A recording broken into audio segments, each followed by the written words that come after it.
So we are here at the Brook Andrew Archive in the west of Melbourne on the lands of the Wiradjuri, Woiwurrung and Boonwurrung people and the clans of the Kulin Nation, whose elders, both past and present, we acknowledge. We're here to talk with Brook about two works within the RMIT Art Collection, two large silkscreen and mixed media works on canvas. The Language of Skulls and Office One, both produced in 2018. A multidisciplinary, Brook's works combine layered sources of imagery and text discussing, amongst many other things, as colonialism and cultural amnesia. Brook, you've been creating dialogues in art since the mid-90s. I'm really interested to know how your studio practice has developed and evolved over the last 20 years. 20 years. You make me feel so young. I'm in the mid-90s, yeah. It's, I've always been curious about what is in the kind of dominant culture. And of course in the mid-90s it was a very different time. And only like 20 years after land rights movement, queer movement, women's movement, free education, the kind of whole Whitlam era. And we've had quite a lot of conservative government. So I've been very interested not only in, the kind of dominant narratives around colonialism, around racism, around white supremacy, and how it's affected my family. So my mother's Wiradjuri from Western New South Wales, her father's Ngunnawal from Yais, and my father's Celtic. And so growing up in a mixed family in Western Sydney, there were good role models, like Aboriginal footballers, etc. But apart from that, it was still a homophobic place. It was still, racism, and me kind of growing up in being born and living in Enmore, then moving out to Blacktown, then out to Warrington. Family in Western New South Wales. I mean, all of these, my upbringing really didn't mesh with the dominant narratives or the dominant kind of arts practice or life of Australia. And so I was always very interested in how do I balance that? How do I bring Wiradjuri language back into it? My grandmother grew up in on a Rambu mission, and when I started looking at archival photographs, so ethnographic photography at the State Library in Sydney, the Mitchell Library there, when I was like 22, 23. My grandmother didn't know about these images and she was very interested, and so was my mother, about which family maybe were in those archives. And so for me, it was very much a time in the early 90s of looking at language, images of our own ancestors, stories that are really important to us that weren't in the kind of mainstream. And that has evolved over many decades for me, about that intriguing investigation, about sharing, collaboration, working with my community and other source communities, not just here but overseas as well. And I think it's those strengths and collaborations and sharing of stories that allows us to be more powerful, to feel like we have a right to be here. And that's, I think, when you ask about the development of my practice, I think I've been very lucky to work with lots of different people here and overseas, but I think I often reflect on my grandmother, and my story, and stories of her being on the mission and using white ochre to paint the only pair of shoes she had that she shared with her sister, pre-assimilation period when she was growing up in the segregation period. So, and how much that has shifted after her passing. Yes, that's a lot of road to cover. Yeah, it sounds very much like a layering process in itself, how you've developed your practice. So both in the Language of Skulls and Office, that's very apparent, those layers of imagery, and creating a kind of cultural archaeology, if you like, through the juxtaposition of all that archival material, photographs and hand-painted elements. So having said all of that, How do you start a work? Well, I have an archive, and I loved it the way he said this is a Brook Andrew archive. It's kind of like the state archives. I wish it was. I have, I have this obsession with collecting things, and just reflecting back on, when I was 16, 17, 18, going to, the secondhand stores to, salvos and stuff, getting clothes and whatever. But like, I remember even back then seeing, little Aboriginal kitsch ornaments there, which were like 20 cents, 30 cents back then. But I remember seeing one that was like $5, which was a lot of money back then, and I just stole it. I just took it and I thought they don't deserve to have this and it shouldn't be here. So that was really one of the first part of that kind of, the kitsch, as they call it, collection. Like Destiny Deacon has a really deadly collection as well, so does Tony Albert and others. So I was very interested already in collecting. And the language of skulls, a Neanderthal photo, is from a press photo. And so there was a period where I was, bidding online for archives as well. So I collect my archives through either visiting, when I'm visiting overseas, or like in country towns or wherever I go. I just go to second-hand stores or something like that. But the language of skulls is from a whole set of press photos. And that was a story. It's very specific. I think, I'll have to re-look at the documentation again, but it was basically claiming that the Neanderthal was like the first human being, and it was something like 15 or 20,000 years ago. And so, of course, we know that 60,000 years plus in Australia, our history here as Indigenous people. And so there's always this kind of, rubbing up against racism and what the Europeans or the West thinks is where civilization was born, in Africa or in Europe or somewhere. And then there's also a musical sheet that goes stuck on that, and that's a bit of found archive. And it's kind of really a nod to how we gather things for scientific research as well, or how cultures build themselves on studies. And so some of my work is also about bamboozlement. It's about confusion. It's about challenging.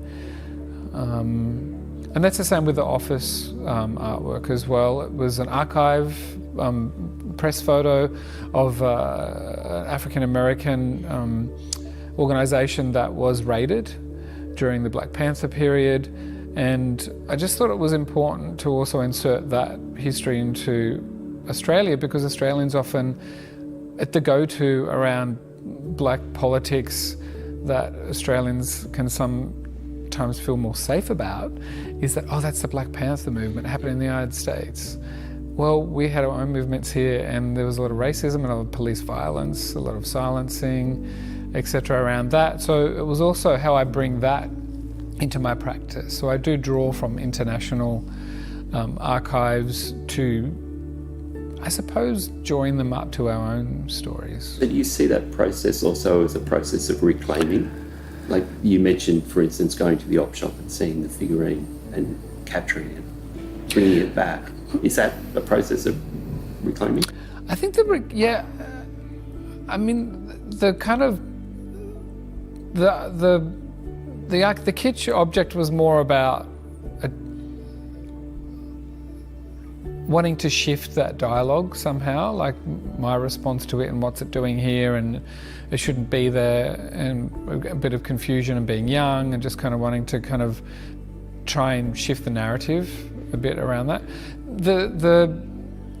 It's more about, I suppose, giving options, or kind of just saying, hey, what do you think of that? Yeah, because I'm not the archive as well. Absolutely, yeah. So I'm not kind of, I hope I'm not dictatorial around it.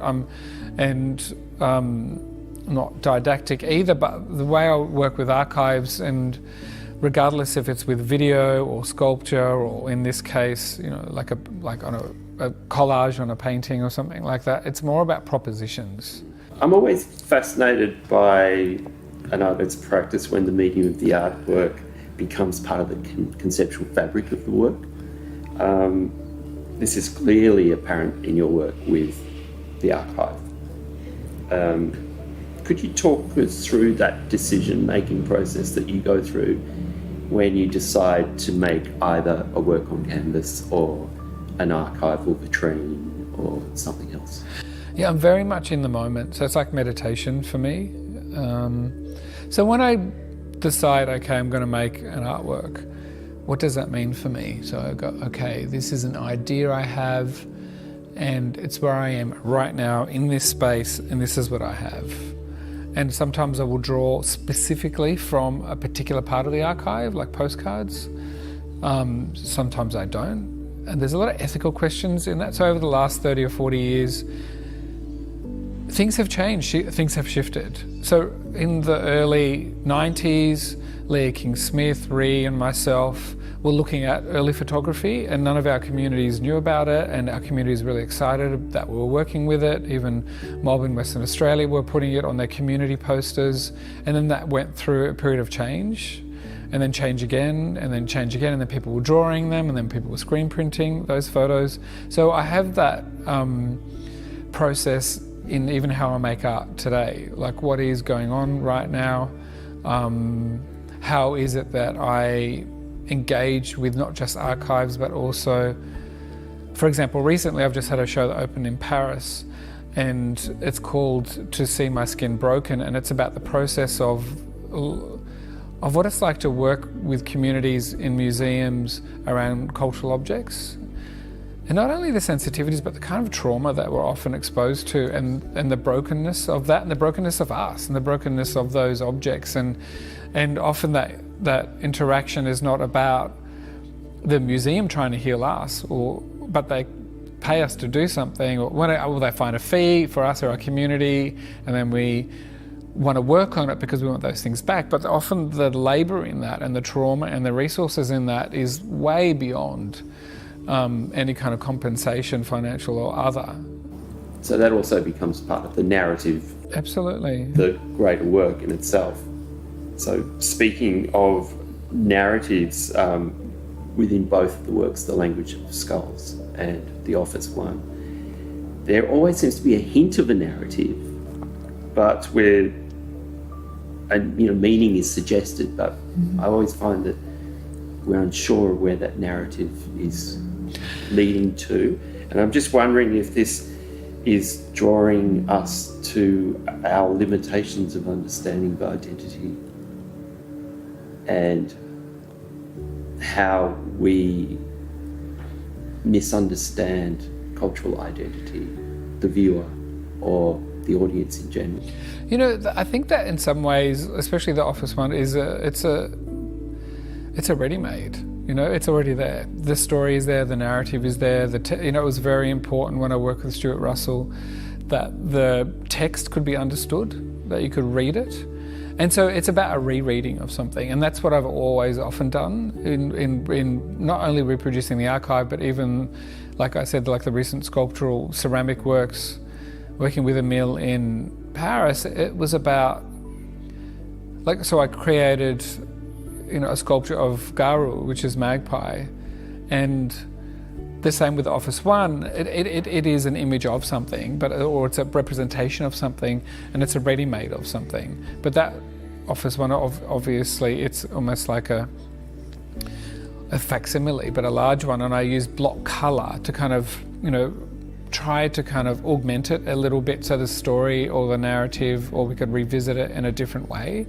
And so there's slight kind of variations on the original press photo, but I think that often we need to revisit these histories or moments in different ways, let it be through colour or through shape or through juxtaposition or through, like with The Language of Skulls, it was about having those different narratives juxtaposed together, and that's what I often do in my practice too. I put two opposing histories or things together to tease out something else, to free our mind a little bit. And again, some people might engage with it and some people don't. And so for me, again, I have no expectation for the viewer to see the work in any particular way. But one thing that I'm very passionate about is that, especially with those works in the collection, people can revisit them and they go, oh, what does that mean about the Neanderthal picture? What does it mean about that plaster cast sculpture of that. And for me, it means other things. So when I've been in the University of Vienna, for example, I've seen plaster cast death masks of Aboriginal people.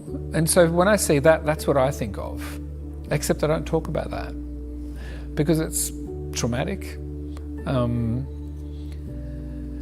And I don't feel like I need to release all of that into, the narrative of the artwork for the viewer. Yeah, sure. Yeah. Speaking of block colours and the way that you work, there's very much a pop element, or there's elements of late modernism. Before we go, I have to ask you, metallic colours. The origin of metallic colours in your work. Yeah, it's really interesting. So the Gunmetal Grey series, which were the photographs from orphan images from Western New South Wales, that was when my grandmother was still alive.